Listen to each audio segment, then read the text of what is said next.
അവന്റെ വൈഫിനെ അറിയാം. അവള് അവളോട് ഞാൻ പറഞ്ഞിട്ടുണ്ട്. ഞാൻ ഒരു വട്ടം ഞാൻ പറഞ്ഞു, ഞാൻ പറഞ്ഞു പോയത് തെറ്റായിട്ടല്ല ഞാൻ പറഞ്ഞു ഈ എനിക്ക് കെയർ തരുന്ന നിന്റെ അച്ഛനെ ഞാൻ തെറ്റിദ്ധരിക്കരുത്, അത്രയും എന്നെ സ്നേഹിക്കുന്നു. അപ്പൊ അവൻ അവളോട് പറഞ്ഞിരിക്കുന്നു, ഞാൻ കെയർ കൊടുത്തു, സ്നേഹം കൊടുത്തു, അത് തെറ്റിദ്ധരിക്കപ്പെട്ടു എന്നാ പറഞ്ഞ. ഞാൻ തെറ്റിദ്ധരിക്കപ്പെട്ടു. ഇപ്പോഴും അവൻക്ക് എന്താന്ന് വെച്ചാൽ അവൻക്ക് അവന്റെ നിലനിൽപ്പാണ് അവനക്ക് വലുത്. പക്ഷെ അവൻ അറിയുന്നില്ല ഞാൻ എത്രത്തോളം ഡീപ്ലി ആണ് അവൻ എന്നെ സ്നേഹിച്ചെന്നും ഞാൻ അവനെ സ്നേഹിച്ചു. ഇയാളെ അല്ലേ പണ്ട് രഞ്ജിത്ത് കയറി പീഡിപ്പിച്ചു എന്നൊക്കെ പറഞ്ഞേ താജ് ഹോട്ടലിൽ വെച്ച്? എൻ്റെ ദൈവമേ, ഇയാളിവിടെയും വന്നു.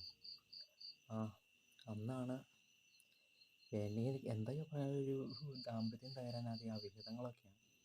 അതിൽ മെയിനായിട്ടിപ്പോൾ ആ സ്ത്രീയുടെ ഒരു രീതി എന്ന് വെച്ചാൽ വേറൊരു പെണ്ണുമായിട്ടൊരു അടുപ്പുണ്ടായിരുന്നു, ഒരാണായിട്ട് അടുപ്പുണ്ടായിരുന്നു പറഞ്ഞപ്പോൾ ആ സ്ത്രീക്ക് എന്തോ പോലും പറ്റിപ്പോയി. ഇപ്പോൾ വന്നിപ്പോൾ എല്ലാ ആണുങ്ങളെല്ലാം പെണ്ണുങ്ങൾ പറയണം, ഇപ്പം ആണുങ്ങളുടെ പുറകെ പോകേണ്ട ഗതിയോടായി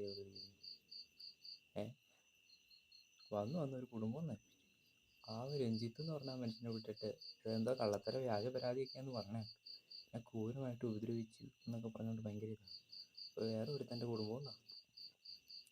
എന്ത് സ്നേഹമാണ് വീട്ടിനൊക്കെയുള്ളത്, എന്ത് സ്നേഹം!